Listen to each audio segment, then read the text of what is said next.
All right, so obviously it's that time again, boys. This is where we talk about anything that's getting us gassed up, whether it's gassed up good or gassed up bad. We're going to talk about it. So I'm going to start with you. Me? I'm going to start with me. Yeah. I'm going to start with me. You know what's getting me gassed up this week? No. What's that? Mosquitoes. Oh, they're the worst. I just hate mosquitoes. Fuck those things. No, seriously, like, what is the point of a mosquito? Food for other animals. Yeah, I mean, I get that part. Spread but like, disease. Yeah, exactly. Exactly. Like, not only are you annoying and you make me itch, but then you're just going to give me a disease? Population control. That's what it is. It's government. No, it's nature. I think it's the government. You know, so It's like birds aren't real. the circle of life. I just hate mosquitoes, man. They're so annoying. And I'm fair skinned, so they go after me all the time. Like, I just... You got that good. Yeah. Hemoglobin. Yeah. As soon as we go outside, if it's like us three, they're definitely eating me. So, like, it's not fun. I would love to see you get eaten. With that, you've stopped me in my tracks. So I'm going to go ahead and go with Bone. What's getting you gassed up this week? Oh, man. All right. Well, what got me gassed up today was a story I heard, a kind of experience in my neighborhood. Real quick, I get a message from my wife that a baby horse was hit on the road, I guess, by my allotment in my neighborhood, which is really weird because there's no farms around. And it like went on, social media. Somebody like made a post like, "Hey, has anybody lost a horse? It's like lying here on the side of the road, like it looks like it got hit by a car." It's kind of dark, just average everyday normal post. But it was just really strange story, to kind of start the day. So I immediately texted the wife and I said, "I'm gonna need you to pick me up after work today, except I took my truck to the shop." She said, "Okay, what's the address?" And I was like, "Or what happened?" And I was like, "Well, I had some front end damage." I gave her the address to where I work, and she still wasn't tracking. So I just kept this joke. I took this joke going on, kind of dark, for a few hours, like until lunchtime when I called her. Good choice, Bone.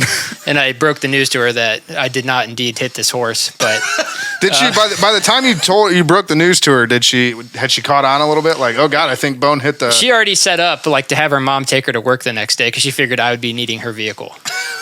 So, well, it's good to know that if you ever commit a crime, your wife is 100% on board to cover it up for you. Like, absolutely. Let me clear my schedule.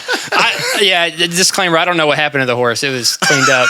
As far as I know, it was alive. We still don't know what happened to the horse. Bone's officially my prime suspect. It was super random because this is not like a farming area or anything. Bone, that's just like a horse on the side of the road. That's extremely smart. Listen, I'm going to go on the podcast tonight and talk about how it wasn't me. So then... This is alibi. Yeah. His alibi is the podcast. Yeah, I even sent her like a Chris Farley gif or meme or whatever in the text message where he's driving and he all of a sudden he's cracking up as he's driving. And he's like, oh, like he hit something. Like I thought that would have gave it away, but it didn't. Nope. Yeah, it was good. It was funny. Your wife's good people. Me. Yeah, she is. Bone killed the horse. Kenny, what's getting you gassed up? Wait, so just so I'm clear. Ponies getting hit by cars is what's getting it was just a bizarre story, so I had to share the unsolved mystery of the pony getting hit by the car. Okay. Yeah, call into the hot take hotline if you have any further information. Yeah, 330-227-8080. We're taking an anonymous test. Kenny, what is getting you gassed up this week? Oh man, I was just thinking about this. Farts. Always funny. Farts? They're funny, right? Yep. Yeah. But how long have farts been funny?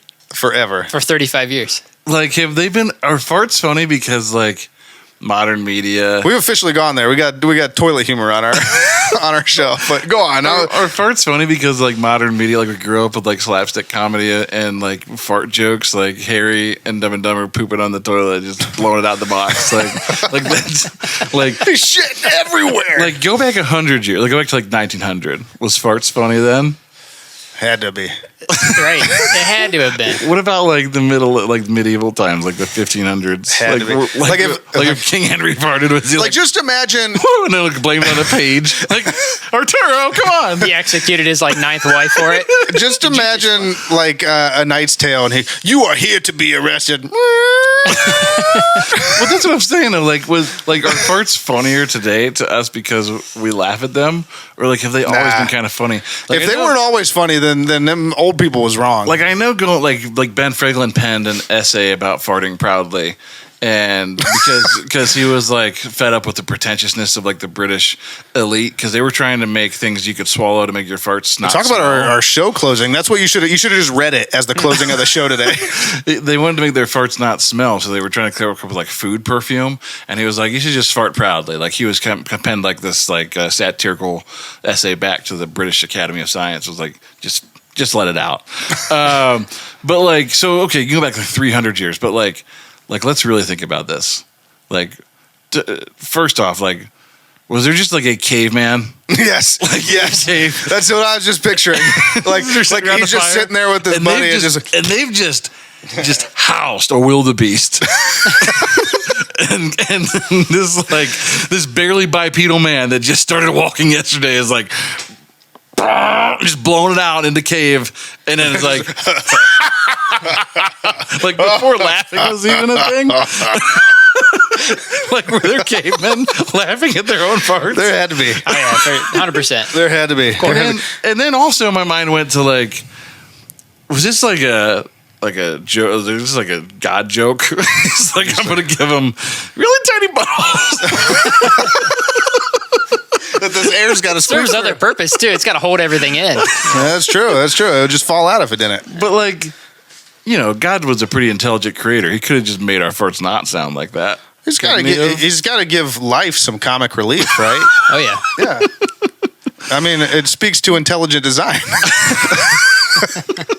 Like he knew. So does God think farts are funny? That's ultimately the question. I think so. I think he does. All right. I think he does. You want to know what my favorite like skit or like joke about farts in any like movie or TV show is?